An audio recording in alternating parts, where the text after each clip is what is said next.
students and my dear teachers. Welcome all to our Monday home science class. Our online class 11 और आज हम पढ़ने वाले हैं चैप्टर वस्त्र एवं परिधान के लिए डिजाइन का भाग 2।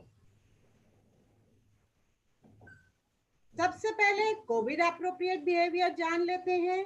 बच्चों, आप सब जानते ही हैं कि कोविड से बचने के लिए कुछ प्रिकॉशंस बहुत जरूरी हैं। अपने हाथ साबुन और पानी से कम 20 सेकंड तक अवश्य धोएं। कहीं भी घर से बाहर निकलें तो मास्क का प्रयोग अवश्य करें और आपस में कम से कम 2 गज की फिजिकल डिस्टेंसिंग बहुत जरूरी है। सब लोग देख ही रहे हैं आजकल प्रदूषण बहुत फैला हुआ है, तो इसी के लिए एक अभियान जारी किया गया है, रेड लाइट ऑन गाड़ी ऑफ। ऐसे करने से आप क्या करेंगे, जब भी आप कहीं ट्रैवल कर रहे हैं, आप एक लाल बत्ती पर आपकी गाड़ी रुकती है तो अपनी गाड़ी को स्विच ऑफ कर लीजिए। ऐसा करके आप वातावरण का प्रदूषण भी बचाएंगे और ईंधन भी बचेगा। तो अपने परिवार को भी ये मैसेज जरूर दीजिए, रेड लाइट ऑन गाड़ी ऑफ। बच्चों, आप बहुत सारी ऑनलाइन क्लासेस अटेंड कर रहे हैं और इन गाइडलाइन से तो परिचित ही हैं। तो केवल इतना ही कि चैट का प्रयोग केवल प्रश्न पूछने या पूछे गए प्रश्न का उत्तर देने के लिए ही कीजिए। अपने साथ एक नोटबुक और एक पेन अवश्य रखिए। इंपॉर्टेंट पॉइंट्स नोट करते चलिए। एक्नॉलेजमेंट। आज की इस प्रेजेंटेशन के लिए हमने NCERT books, human ecology and family sciences, कुछ YouTube links, videos, images, photographs, KineMaster, InShot video editor, विभिन्न वेबसाइट से हमने ये सब लिए हैं और ये purely teaching and learning purpose के लिए हैं। इन सभी के कॉपीराइट्स इनके रिस्पेक्टिव आईपी ओनर्स के हैं and we thank them all. एक डिस्क्लेमर भी, अगर आज की प्रेजेंटेशन में कोई एरर है तो it will be rectified accordingly.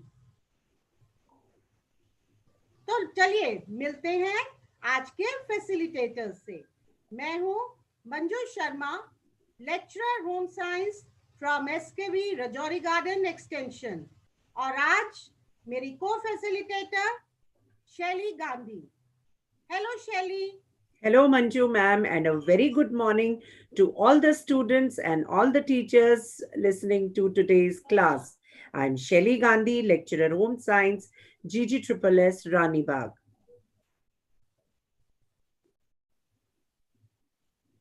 तो चलिए मिलते हैं हमारी टीम होम साइंस से।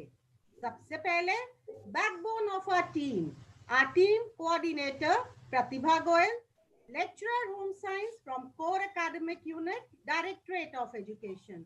और हमारे बाकी members, Mamta Chaudhary, lecturer home science SKV Gargi green park extension से, Ritu Kher, lecturer home science SOE Madanpur Khadar, Shilpi Goyal, lecturer home science from SKV new friends colony, और Ruchi Singh, lecturer home science from GGSSS नथुपुरा।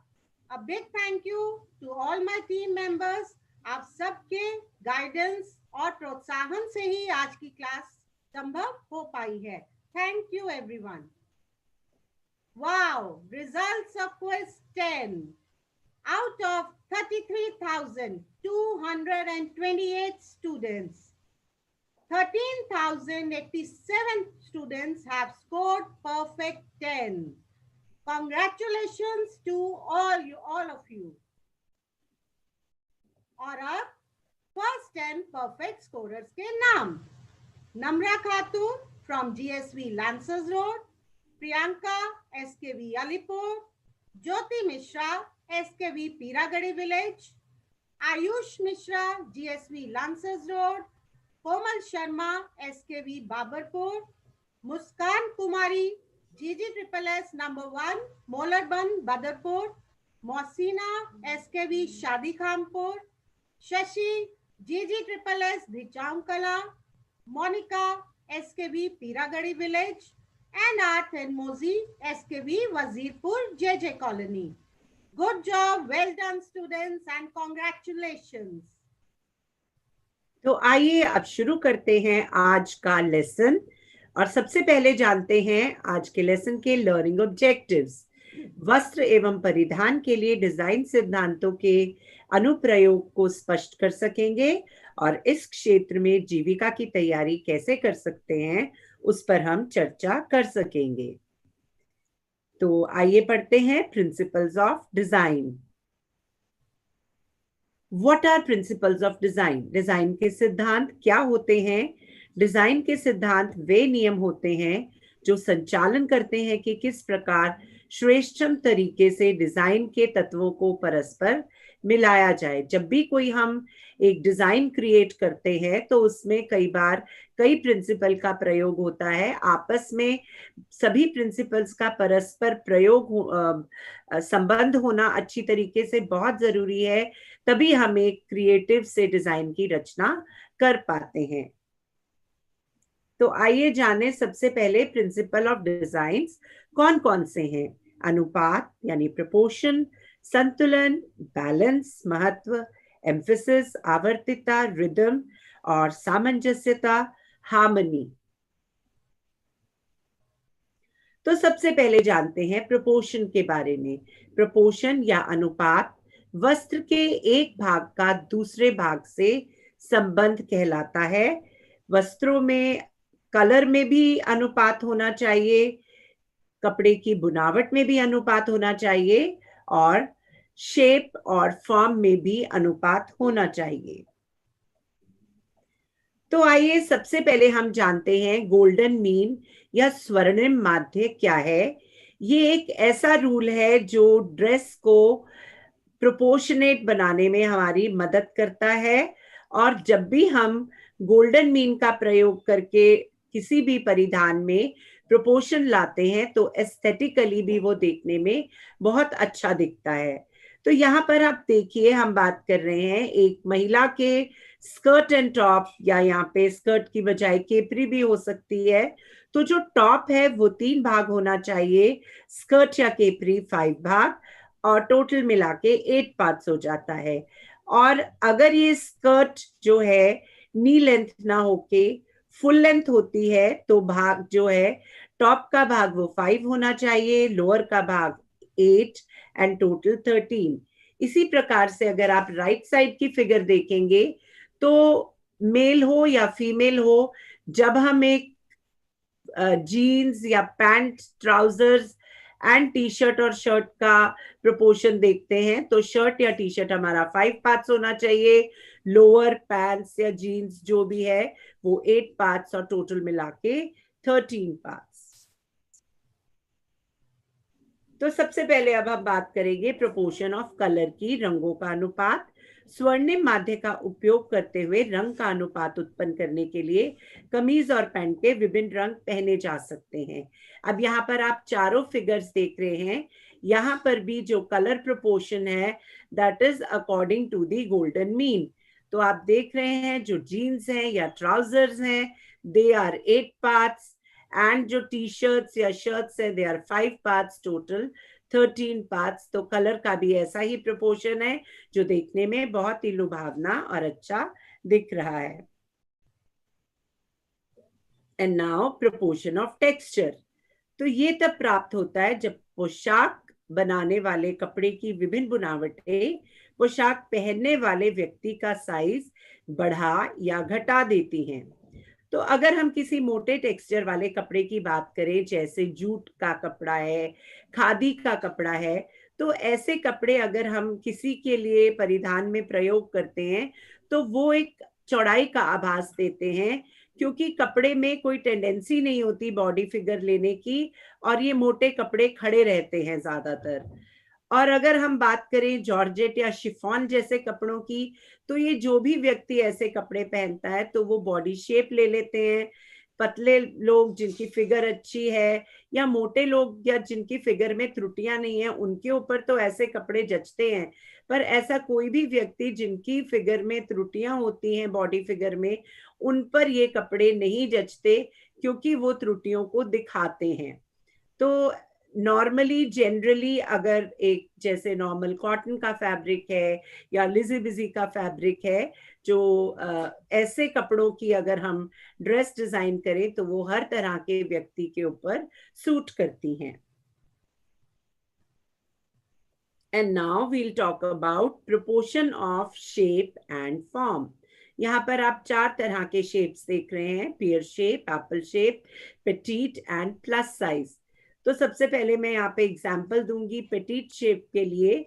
अगर कोई बहुत ही ज्यादा पतला व्यक्ति है और उसके लिए हमें स्पेशली कोई प्रिंटेड या कोई मोटिफ वाली ड्रेस डिजाइन करनी है, तो मोटिफ का साइज और उसकी पोजीशन हमें बहुत ध्यान से करनी पड़ती है। रीजन ये है कि अगर बहुत बड़े बूटे हम यूज करेंगे तो वो हो सकता है पतले व्यक्ति के लिए कट जाए साइड से और देखने में अच्छे नहीं लगे।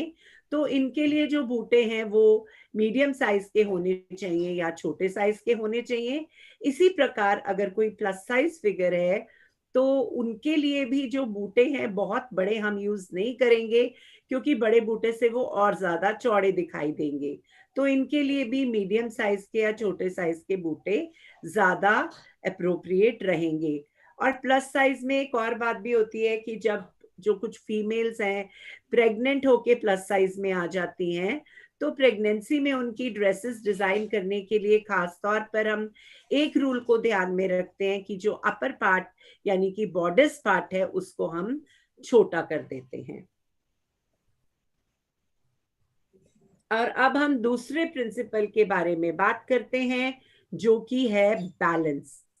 तो बैलेंस पोशाक के केंद्र बिंदु से भार के एक समान वितरण करने का रूप है, वो कहलाता है बैलेंस। 3 प्रकार से लाया जा सकता है। एक है फॉर्मल बैलेंस या औपचारिक संतुलन, जो केंद्र रेखा के दोनों ओर समान होता है। हॉरिजॉन्टल या इनफॉर्मल बैलेंस, जिसे हम क्षैतिज या अनौपचारिक संतुलन भी कहते हैं, ये दोनों ओर समान नहीं होता। And radial balance which evenly spreads out from a central point. कोई भी एक सेंटर पॉइंट से या साइड से ये डिजाइन किरणों की तरह निकलता है और चारों तरफ इक्वली स्प्रेड हो जाता है। तो सबसे पहले जानते हैं कि फॉर्मल बैलेंस क्या होता है और ये परिधान में कैसे लाया जा सकता है।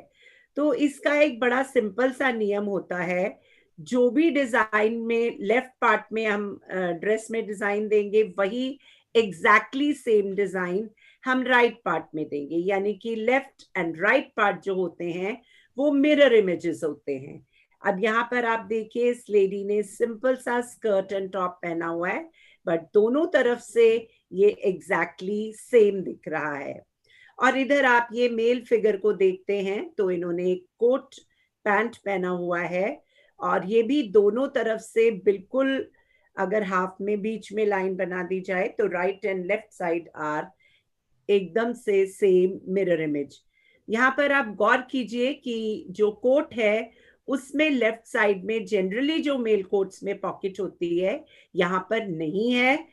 अगर यहाँ पर लेफ्ट साइड में पॉकेट होती तो फिर ये जो कोट है ये फॉर्मल बैलेंस नहीं कहलाता। और अब बात करते हैं हॉरिजॉन्टल या इनफॉर्मल बैलेंस की, जिसे हम क्षैतिज या अनौपचारिक संतुलन कहते हैं।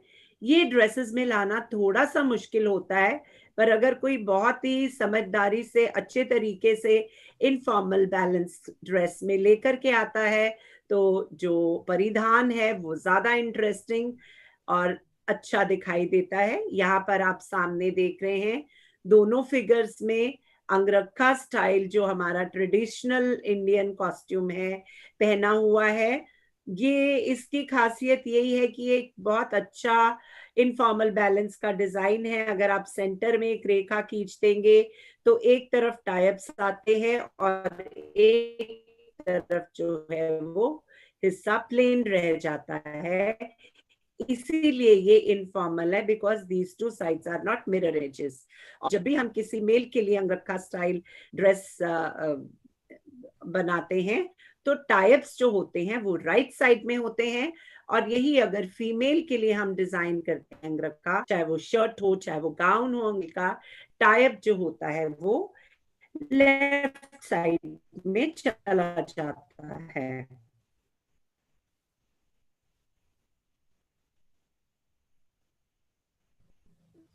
And now, question time. Name the type of balance in the given picture. दिए गए चित्र में संतुलन का प्रकार बताइए।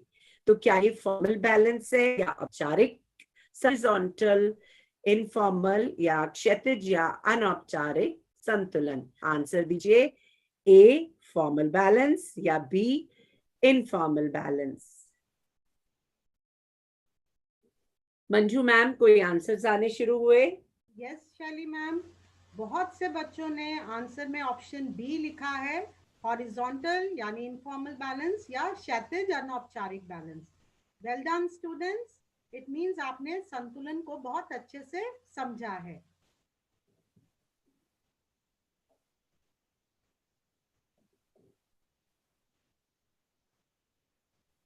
तो चलिए अब हम बात करते हैं डिजाइन के अगले सिद्धांत की, और वो सिद्धांत है एम्फसिस यानी कि महत्व। महत्व को केंद्र बिंदु भी कहते हैं। ये पोशाक का वह स्थान होता है जहां देखने वाले की नजर पहले पड़ती है। It is the focal point of the dress और the centre of interest in a dress. जैसे कि आप ये दो चित्र देख रहे हैं, पहली ड्रेस जो ब्लैक कलर की है, उसमें एक प्लेन ब्लैक कलर की ड्रेस पर जब रेड कलर की बेल्ट पहनी गई तो सबकी नजर उस रेड बेल्ट पर ही जाएगी। ये महत्व का केंद्र है। और दूसरी ड्रेस में जो गले के पास एक खूबसूरत लेस और फ्लावर लगा हुआ है, देखने वाले की नजर उस पर जाती है। तो यहाँ इस लेस और उस फूल की वजह से महत्व का केंद्र गले के पास बना है। अब आपको कुछ और एग्जाम्पल्स बताते हैं कि महत्व कहाँ कहाँ और कैसे कैसे लिया जा सकता है। जैसे पहली ड्रेस में जो ब्लैक गाउन है, फिर से एक बहुत अच्छी नेटेड लेस गले पर लगी है और स्लीव्स तक जा रही है, तो यहाँ महत्व गले पर आता है। सेंटर वाली ड्रेस में बेल स्लीव्स हैं, तो देखने वाले की नजर पहले उस बाजुओं पर जाती है, तो बाजुओं पर ही महत्व का केंद्र है। और तीसरी ड्रेस बिल्कुल प्लेन व्हाइट कलर की ड्रेस, परंतु जब उस पे ये ग्रीन कलर का वेस्ट बैंड पहन लिया तो कमर पर महत्व का केंद्र बन गया। आई होप आपको समझ आ गया होगा कि महत्व किसे कहते हैं।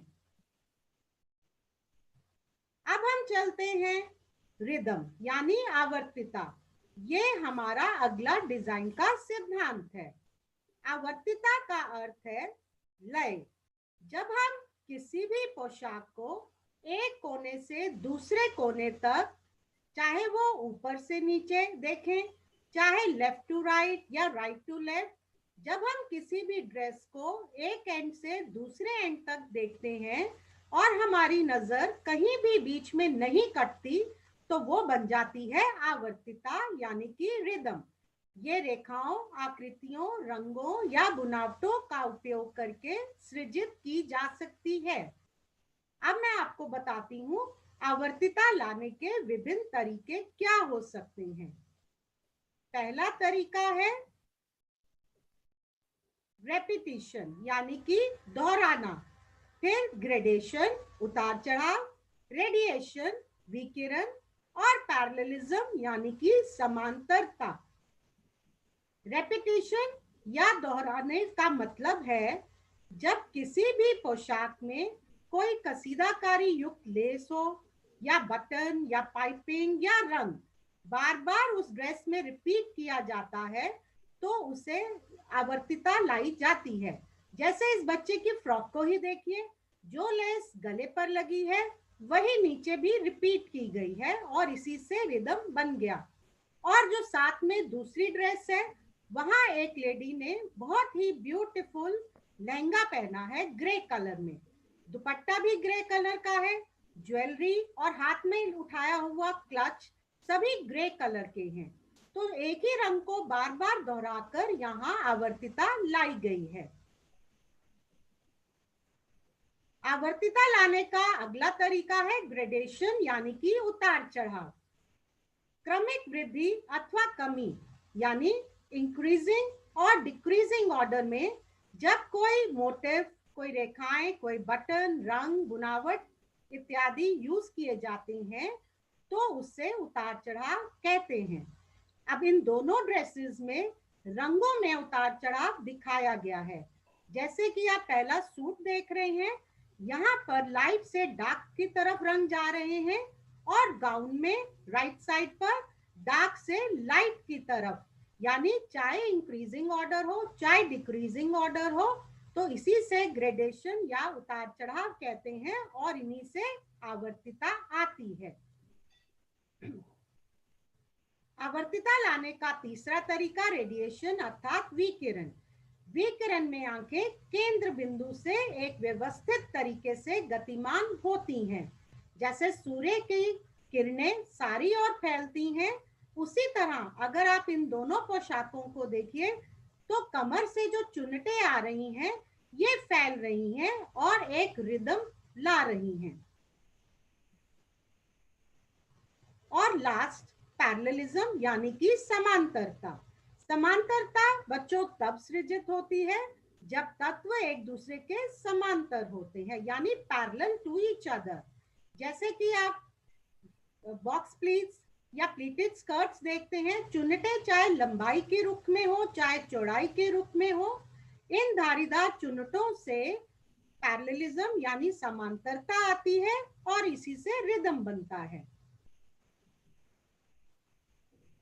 अब मैं चलती हूँ हमारे अगले डिजाइन के सिद्धांत पर, जिसे हम कहते हैं हार्मनी, यूनिटी या सामंजस्यता, एकता। सामंजस्यता या एकता तब उत्पन्न होती है जब डिजाइन के सभी तत्व एक रोचक सामंजस्यपूर्ण प्रभाव के साथ सृजित किए जाते हैं। इसे लाने के कई तरीके हैं, चाहे ये आकृति से, चाहे बुनावट से, चाहे रंगों से, कई तरीकों से हार्मनी या यूनिटी लाई जा सकती है। और यहाँ हम आपको दो प्रकार समझाएंगे, आकृति द्वारा सामंजस्यता और बुनावट द्वारा सामंजस्यता। आकृति द्वारा सामंजस्यता तब उत्पन्न होती है जब पोशाक के सभी भाग की आकृति एक जैसी होती है। आकृति मतलब शेप। जैसे कि आप इस बच्चे की फ्रॉक पे देखिए, जो कॉलर है वो गोलाकार का है, जो बाजू पर फ्रिल लगी है वो भी गोलाकार की है और दोनों तरफ पॉकेट्स भी लगी हैं।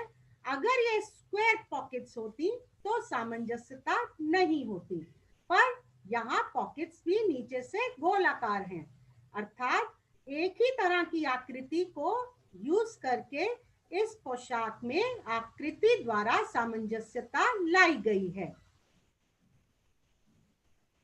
बुनावट द्वारा सामंजस्यता भी लाई जा सकती है।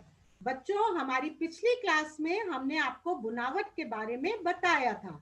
बुनावट किसी भी कपड़े की फीलिंग होती है। फील मतलब कोई कपड़ा मोटा, कोई पतला, कोई डल, कोई ब्राइट, किसी में शाइन है। अब ये बुनावट से कैसे सामंजस्यता लाएंगे, आप ये उदाहरण अपने स्क्रीन में इस चित्र पे देखिए। जो सूट दिखाया है ये कॉटन का सूट है, सूती सूट है और दुपट्टा फुलकारी का बहुत सुंदर, और सेम फुलकारी कॉटन पर की हुई उस कमीज के बॉर्डर में भी रिपीट है। अब यहाँ सभी कपड़े क्योंकि सूती के इस्तेमाल हुए हैं, चाहे वह कुर्ता है, चाहे सलवार, चाहे दुपट्टा, तो एक जैसी बुनावट होने से सामंजस्यता आई है। अगर इसी सूट में, सूट तो सूती रहता परंतु दुपट्टा रेशमी हो जाता तो वहां सामंजस्यता नहीं होती। सेम चीज आप इन गाउन्स में भी देख सकते हैं। ये जॉर्जेट और नेट से बने हुए गाउन्स हैं जिनकी बुनावट एक जैसी है, इसलिए बुनावट द्वारा यहाँ सामंजस्यता लाई गई है। And now is the question time. बच्चों, मैंने आपको आवर्तिता लाने के कई तरीके बताए। अब आप इस ड्रेस को ध्यान से देखिए और इस पोशाक में आवर्तिता किस प्रकार से सृजित की गई है ये बताइए। क्या ये ऑप्शन ए है रेडिएशन यानी विकिरण, या ऑप्शन बी है ग्रेडेशन उतार चढ़ाव? जल्दी से अपने आंसर्स चैट बॉक्स में लिखिए। क्या आंसर्स कोई चैट बॉक्स में आ रहे हैं शैली मैम? हाँ जी मंजू मैम, आंसर्स आने शुरू हो गए हैं और बच्चे जो हैं वो आंसर दे रहे हैं रेडिएशन, ऑप्शन ए, जो कि बिल्कुल सही जवाब है। यहाँ पर जो ड्रेस है उसमें आवर्तिता चुन्नटों विकिरण द्वारा लाई गई है, तो radiation is the correct answer. Very good children. और अब बात करते हैं प्रिपेयरिंग फॉर अ करियर की, जीविका के लिए तैयारी। अगर आप वस्त्र डिजाइनर बनना चाहते हैं तो इन बातों का आपको पूर्ण ज्ञान होना चाहिए।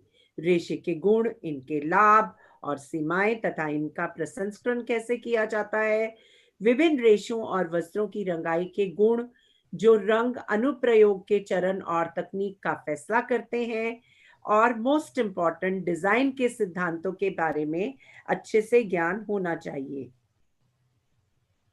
विभिन्न संस्थान इस क्षेत्र में सर्टिफिकेट, डिप्लोमा या स्नातक की डिग्री के लिए लंबे और छोटे अवधि के पाठ्यक्रम प्रदान करते हैं और उनमें से कुछ गृह विज्ञान के कॉलेज, निफ्ट, सरकारी पॉलिटेक्निक्स हैं।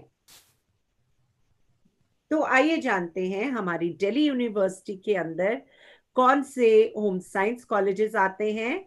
तो वो हैं lady Irwin college LIC, IHE institute of home economics. इन दोनों कॉलेजेस से 12th क्लास के बाद BSc होम साइंस ऑनर्स या पास कोर्स की डिग्री ली जा सकती है, और उसके बाद MSc in fabric and apparel की डिग्री भी ली जा सकती है। IHE कॉलेज में शॉर्ट टर्म कोर्स जो कि 6 महीने का होता है, certificate course in computer aided designing, ये भी किया जा सकता है।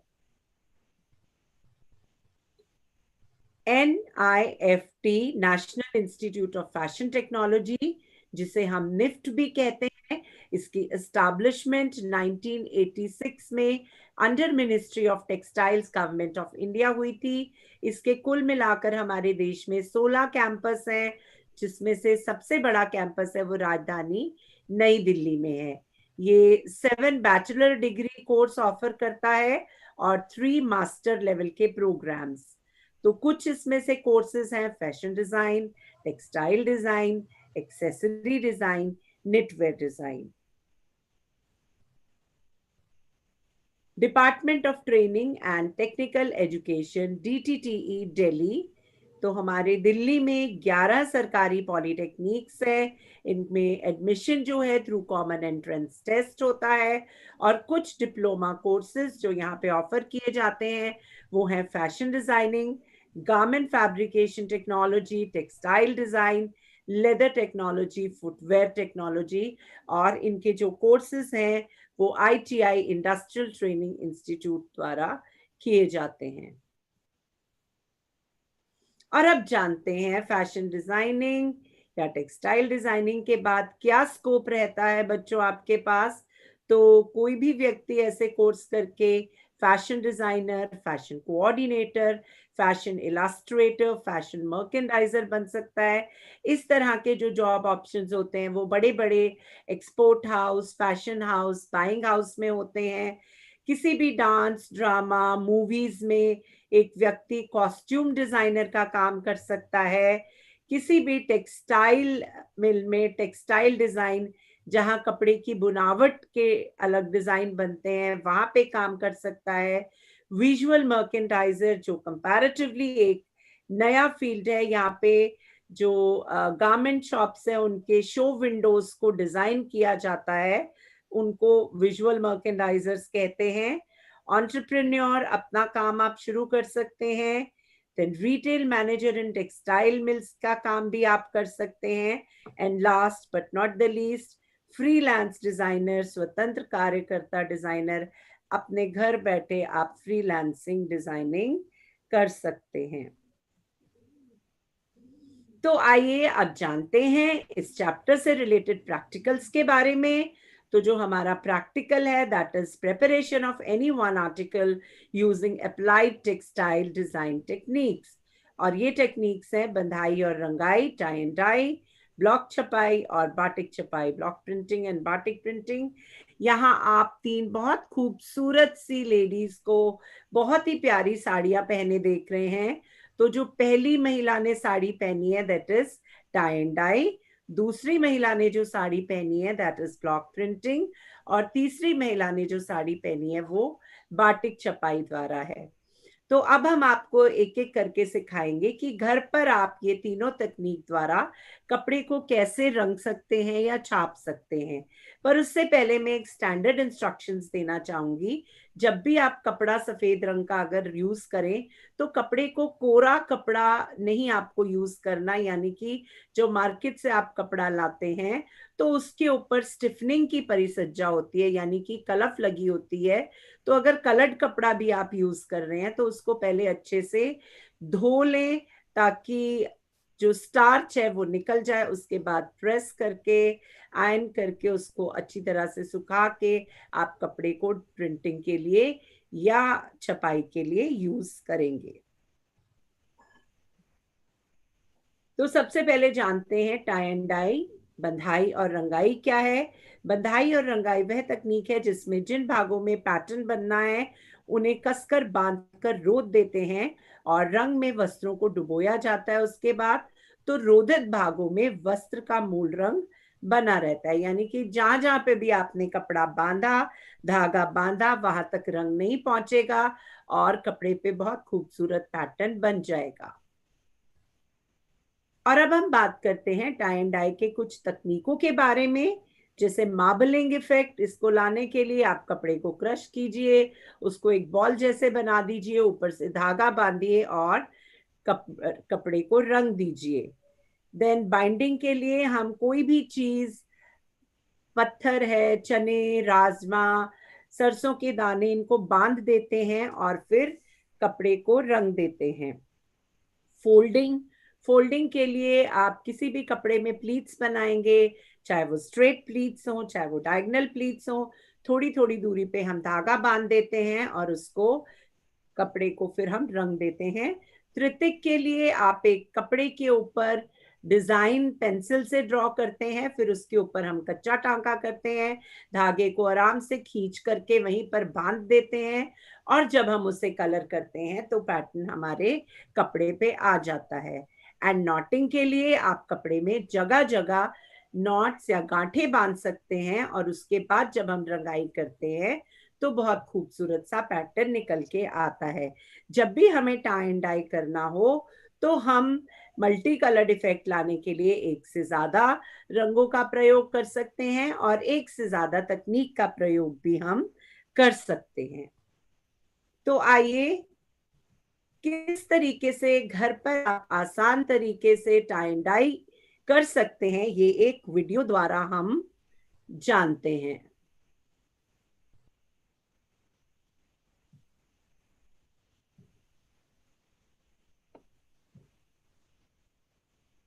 डियर स्टूडेंट्स, बंधाई सीखते हैं, इसके लिए हमने एक सफेद सूती कपड़ा लिया है और उस पर पेंसिल से निशान बना लिए हैं। अब इन निशानों पर हम चने रखकर बांध रहे हैं। देखिए इस प्रकार सभी चनों का हम एक पैटर्न के अनुसार रखकर चने का पैटर्न हमने तैयार कर लिया।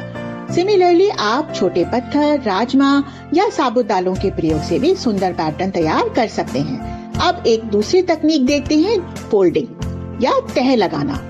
देखिए किस प्रकार से हम कपड़े को तह लगा रहे हैं। कपड़े को फोल्ड हम ट्रायंगल, त्रिकोण रूप से या वर्गाकार रूप में या फिर हम छोटी छोटी समान प्लीट्स या चुनटों के द्वारा भी फोल्ड कर सकते हैं और फिर फोल्ड करने के बाद में हम उसे धागे के द्वारा बांधते हैं। यहाँ पर हमने ऊपर से बांधना शुरू किया है। इसके बाद हम समान दूरी पर इसको धागे से बांधेंगे। इस प्रकार के बंधाई का एक बहुत ही सुंदर गोलाकार डिजाइन उभर कर आता है जो हम आपको बाद में दिखाएंगे। ये सैंपल तैयार हो गया। अब हम मार्बलिंग सीखते हैं। मार्बलिंग में हम कपड़ा लेकर कपड़े को बिल्कुल हमने देखिए गोलाकार गेंद की तरह से हमने इसको बनाकर अब हम धागे से बांधेंगे। इकट्ठा कर लिया हमने। अब हम इसको बिल्कुल ठोस पिंड की तरह से बना लेंगे। ये एक और सैंपल तैयार हो गया। अब एक नई तकनीक सीखते हैं। इसमें हमने डोरी का प्रयोग किया है। डोरी हमने कपड़े की चौड़ाई से थोड़ी लंबी ली है। देखिए इस तरह हमने इसको कपड़े के बीच में रखकर और अब हम इसे गोलाकार रूप में घुमा रहे हैं। हम इसे रोल कर रहे हैं। सेंटर पर आने के बाद हम सैंपल को घुमा लेंगे और दूसरी डोरी की सहायता से ठीक उसी तरह इस प्रक्रिया को दोहराएंगे। अब इसके बाद डोरी के दोनों सिरे पकड़कर बाहर की ओर खींचेंगे और कपड़े को हम अंदर की तरफ धीरे धीरे पुश करेंगे ताकि चुन्नटें एक तरफ इकट्ठी हो जाए। देखिए इस तरह।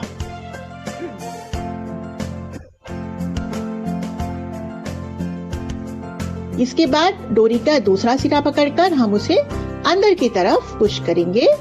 चुन्नटें हम सेंटर की तरफ ले आएंगे और फिर डोरी के दोनों सिरों को पकड़कर हम एक सेमी सर्कल शेप में इसको बांध देंगे। अब ये हमारे सैंपल्स रंगने के लिए तैयार हैं। अब रंगों की बात करते हैं। ये रंग है और फिक्सर है। ये रंग आप बॉक्स के रूप में देख रहे हैं। ये खुले भी मिलते हैं आपको स्टेशनरी शॉप से या फिर आपको आर्ट एंड क्राफ्ट शॉप से मिल जाएंगे। ये ऑनलाइन भी इजीली अवेलेबल है। यहाँ पर हमने सभी सैंपल्स को पानी में भिगो दिया है। अब हम एक पुराना बर्तन लेंगे। अब हम रंगने की तैयारी कर रहे हैं। पानी को उबाल रहे हैं। उसके बाद में अब हमने इसमें नमक डाला है 1 चम्मच और हम अब इसमें फिक्सर डाल रहे हैं। देखिए शीशी से फिक्सर जो है वो रंग को फिक्स करने का काम करता है, रंग को पक्का करता है और नमक का भी यही कार्य होता है, रंग को पक्का करता है।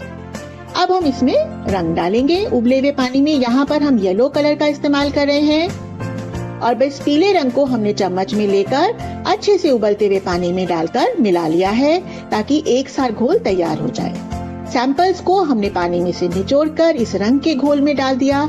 हम विभिन्न रंगों में रंगाई कर सकते हैं। एक रंग में, 2 रंग में रंगने के बाद हम कपड़े को सादे पानी में खंगालकर उसे अखबार पर फैलाकर सुखा देते हैं और उसके बाद खोलते हैं। देखिए चने का डिजाइन कितना सुंदर निकल कर आया है। और अब हम ये दाल वाला डिजाइन खोल रहे हैं। देखिए कितना प्यारा डिजाइन बना है। ये पत्थर का डिजाइन, ये नॉट्स का डिजाइन और ये है हमारा गोलाकार डिजाइन। वाओ! इसी तरह से हम टाई एंड डाई के सैंपल्स बना सकते हैं और उनका यूज कर सकते हैं। Thank you. डियर स्टूडेंट्स, तो देखा बच्चों, आपने टाई एंड डाई करना कितना आसान है। और अब बात करते हैं हमारी अगली तकनीक ब्लॉक प्रिंटिंग यानी कि ब्लॉक छपाई का। ब्लॉक छपाई एक बहुत ही पुरानी छपाई की तकनीक है। जो ब्लॉक्स इस्तेमाल होते हैं वे लकड़ी के या धातु के होते हैं और इनमें डिजाइन वाला क्षेत्र उभरा हुआ होता है। जैसे कि आप इन चित्रों में भी देख रहे हैं, डिजाइन कई प्रकार के हो सकते हैं। ब्लॉक्स सिंगल मोटिव डिजाइन के हो सकते हैं, बॉर्डर वाले डिजाइन के हो सकते हैं और या कुछ ब्लॉक्स संपूर्ण पैटर्न के बड़े ब्लॉक्स भी हो सकते हैं। तो इनके द्वारा भी आप प्रिंटिंग कर सकते हैं। बच्चों, अगर आपके पास ब्लॉक्स नहीं है तो घबराएं नहीं, आप सब्जियों द्वारा भी ब्लॉक प्रिंटिंग कर सकते हैं। है ना कितना आसान। आलू, गाजर, मूली, इन तीनों सब्जियों पर आप एक नाइफ के द्वारा डिजाइन बना सकते हैं। और कमल ककड़ी, गोभी, भिंडी, नींबू, इवन प्याज, इनको तो बस काटना ही जरूरी है और वो आपका ब्लॉक रेडी हो जाता है। आपको करना क्या है, फैब्रिक कलर में इस सब्जी के ब्लॉक को डिप कीजिए और फिर चाहे कपड़ा हो चाहे कागज हो, उस पर आप अपनी वेजिटेबल की ब्लॉक प्रिंटिंग करके सुंदर सैंपल तैयार कर सकते हैं। तो हो गया आसान। चलिए एक और वीडियो देखते हैं और ब्लॉक प्रिंटिंग की पूरी तकनीक समझते हैं। ब्लॉक प्रिंटिंग घर पर करने के लिए आपको चाहिए वुडन ब्लॉक्स, एक ट्रे, फोम का एक टुकड़ा या स्पॉन्ज, पानी, एक खराब कपड़ा, पेंट ब्रश और फैब्रिक कलर्स। मैं यहाँ फेविक्रिल के blue cap fabric colours use कर रही हूँ। अगर आप कोई और फैब्रिक कलर यूज करते हैं, टैग, वॉश किया है और आयरन कर लिया है, जिससे कि सारा स्टार्च इसका निकल जाए और ये रिंकल फ्री हो जाए। अब सबसे पहले मैं न्यूज़पेपर को इस बैग के अंदर रख लूंगी, जिससे कि कलर्स जो हैं वो इसके पीछे वाले फैब्रिक को खराब ना करें। लेकिन अगर आप साड़ी या दुपट्टा पर कर रहे हैं तो आपको न्यूज़पेपर रखने की जरूरत बिल्कुल नहीं है। ये वो वुडन ब्लॉक है जिसे मैं यूज करने वाली हूँ, और इसके साथ ही मैं यूज करने वाली हूँ कुछ रबर स्टैम्प्स, जो कि मैं आपको दिखा रही हूँ। आप भी वही करें। अब सबसे पहले ट्रे में आप फोम को इस तरह से लगाकर और उसमें कलर निकाल लें, और इसे तब तक आप स्प्रेड करें जब तक कि स्पॉन्ज या फोम जो है वो रंग को पूरा सोख ना ले।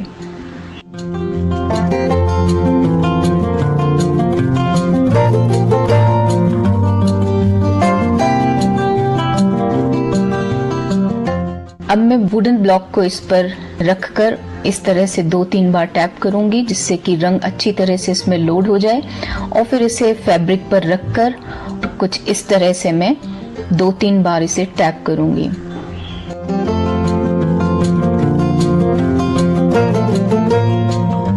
और धीरे से इसे उठाने पर आपको दिखेगा कि बहुत सुंदर सा प्रिंट हुआ है बैग पर।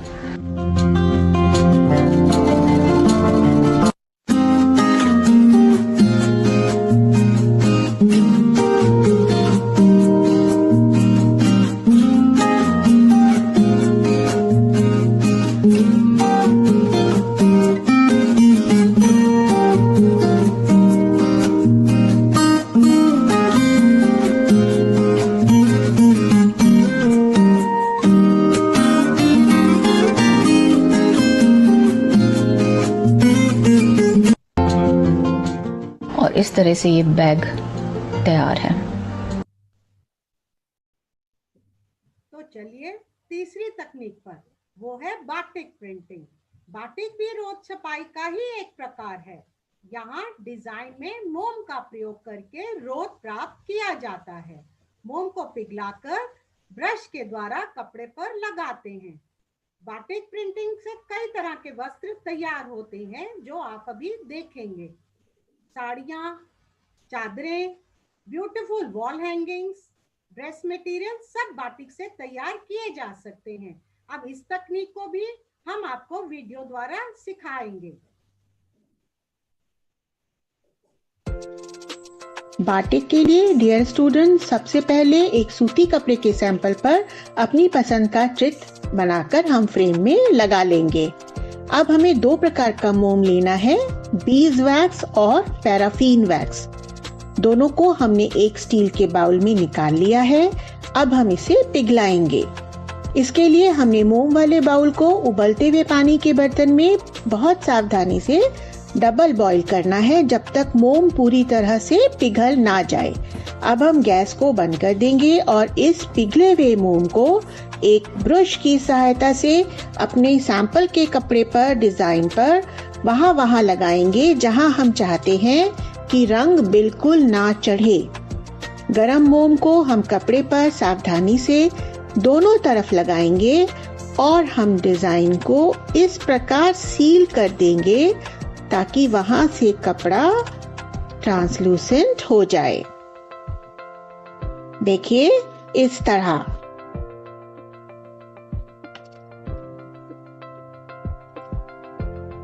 अब हम बाटिक विधि से ही दूसरा डिजाइन तैयार करते हैं, क्रैकलिंग इफेक्ट लाते हैं। इसके लिए हमने एक और कपड़े का सैंपल लिया है और इसको हमने गरम पिघले हुए मोम में पूरी तरह से डिप कर दिया है। देखिए, अब इसे सावधानी से हम निकाल लेंगे और फैलाकर सूखने के लिए रख देंगे। मोम की एक लेयर इस कपड़े पर चढ़ जाएगी। सूखने पर हम इस सैंपल को बिल्कुल गेंद की तरह बंद करके क्रश करेंगे, क्रम्पल करेंगे। 2-3 बार हम इस प्रक्रिया को दोहराएंगे। इस तरह से देखिए बच्चों। और अब हम इसे खोलकर फैला लेंगे। इसमें मोम की दरारें पड़ जाएंगी और एक बहुत ही सुंदर क्रैकलिंग इफेक्ट आएगा। अब हम रंगने की तैयारी करते हैं। रंगने के लिए हमने दोनों सैंपल्स को इस डाई बाथ में कलर में डिप कर दिया है। ये बाटिक कलर ठंडे रंग होते हैं जिन्हें 35 डिग्री सेंटीग्रेड से कम तापमान पर रंग किया जा सकता है। अब हमने सैंपल्स को निकालकर सुखा लिया है और हमें अब कपड़े पर लगे मोम को निकालना है। इसके लिए हमने सैंपल को ब्लॉटिंग पेपर शीट्स के बीच में रखकर हमने गरम प्रेस की है। देखिए सारा मोम ब्लॉटिंग पेपर ने सोख लिया है और ये सैंपल तैयार हो गया।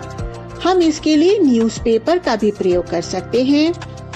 पिघला हुआ मोम न्यूज़पेपर एब्जॉर्ब कर लेता है। देखिए इस तरह बाटिक की सारी सामग्री जैसे कि वैक्स और ठंडे रंग आपको आर्ट एंड क्राफ्ट शॉप से या ऑनलाइन अवेलेबल हैं। ये क्रैकलिंग इफेक्ट है बच्चों और हमारे दोनों सैंपल्स तैयार हो गए। देखिए कितने सुंदर बाटिक तैयार हुआ है। Thank you students.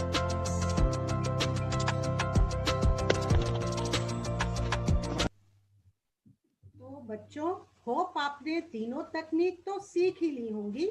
अब आपने इन तीनों तकनीक में से कोई भी एक तकनीक को इस्तेमाल करके सैंपल तैयार करना है और अपनी होम साइंस मैम को दिखाना है।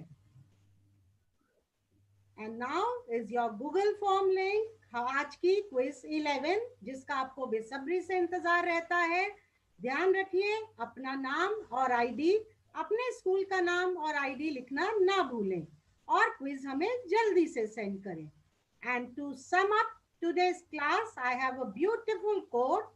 Happiness and confidence are the prettiest things you can wear by Taylor Swift. आज की क्लास को यहीं समाप्त करते हैं। A big thank you to all my dear students, my teachers जो बच्चों को मोटिवेट कर रही हैं और हमारी team home science technical team सभी का मैं बहुत बहुत धन्यवाद देना चाहती हूँ। Big thanks. Thank you, everyone. Have a nice day.